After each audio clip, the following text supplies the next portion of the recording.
ఈ దినవాక్య ధ్యానాంశం పాపం వలన వచ్చే జీతం. ఈరోజు అనేక మందికి ఉన్న ఓ తలంపు, నీతిగా పరిశుద్ధముగా జీవించడం వలన ఏమొస్తుంది, న్యాయంగా సంపాదిస్తే ఎప్పుడు సొంత ఇల్లు సొంత కారు కొనగలము, తప్పటడుగులు వేయవలసిందే అనే ఆలోచన విధానం అనేక మంది కలిగి ఉన్నారు. చాలామంది దృష్టిలో పాపం వలన వచ్చే జీతం లాభము లేదా ప్రమోషన్ లేదా గృహము అన్నట్టుగా జీవిస్తున్నారు. పాపం చేసేవాడు శిక్ష గురించి ఆలోచించడు. ఆ తర్వాత ఏం జరగబోతుందని తలంచడు. పాపం చేసేవాడు ఎంతసేపు ఆ పాపాన్ని చేయడానికి అందులో ఉన్న అల్పకాల సంతోషం కోసమే పరుగులు తీస్తాడు కానీ ఆ పాపం వెనక ఎంత భయంకరమైన శాపం దాగి ఉందో తెలుసుకోడు. ఆలోచన కూడా రానివ్వడు.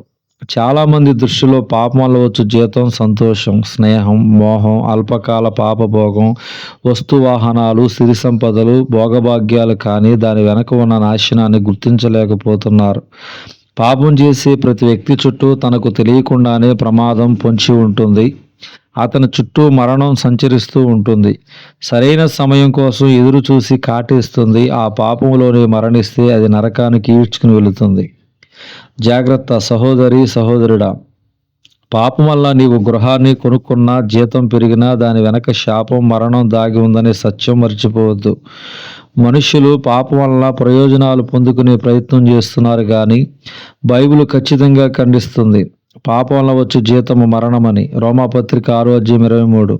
సంసోను లాంటి వాడే పాపానికి చోటిచ్చి ఫిలిష్తీయుల చేతిలో బందీ అయి కళ్ళు పోగొట్టుకుని ఆఖరికి వారి మధ్యనే సమాధి అయ్యాడు.